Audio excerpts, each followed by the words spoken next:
In this how-to video, I'm going to take you through the features and options of the column view. There are a total of 5 available views, and some of the other views will be covered in different videos.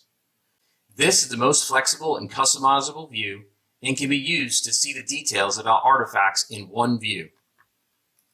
It is customizable and can be used to quickly analyze large amounts of data. As you apply filters to the data to view different categories and narrow your data set, the displayed columns will adjust to try and show the most relevant data for the category selected. However, you can open the column selection menu by clicking on the gear icon to the right, which will allow you to choose which details are displayed for the artifacts. As you can see here, there are a number of pre-selected columns for each major category, along with one from several categories, allowing you a lot of flexibility in how you view the details associated with the artifacts displayed. It is important to note, when using the column view, you may see several empty columns since there is no data available to populate them. This can occur because there is a large amount of different data types and not all devices, artifacts, or extractions will have details to populate these columns. Using the column selection dialog, you can remove empty or unwanted columns and clean up the view to make it more concise. To remove any column or columns, uncheck the box next to the desired fields and click OK. To apply your selections and close the window.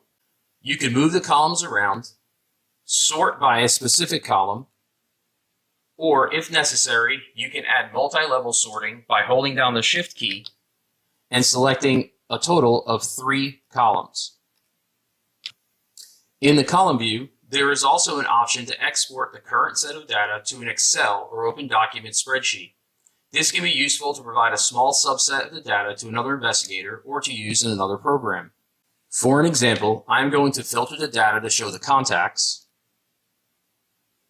Then I'm going to remove the group name column, the time column, and the address columns.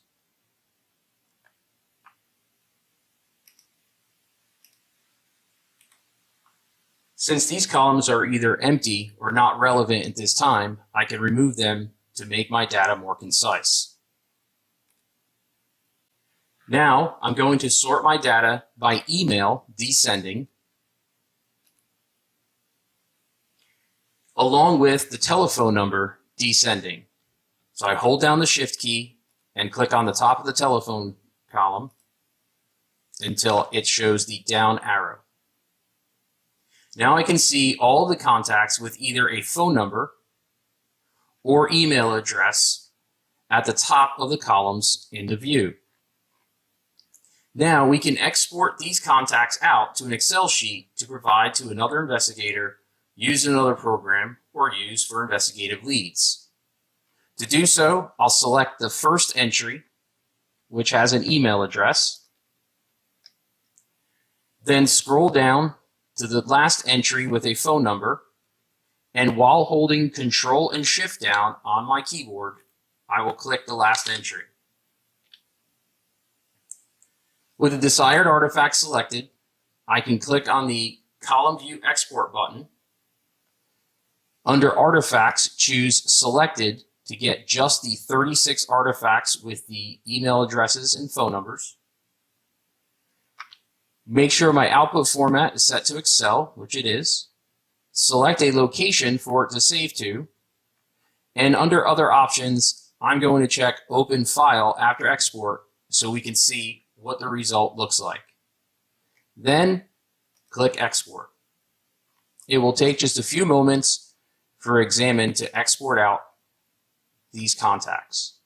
Here you can see the file containing just the 36 contacts with email addresses and phone numbers. As you can see, the column view is very powerful for sorting and parsing through large volumes of artifacts.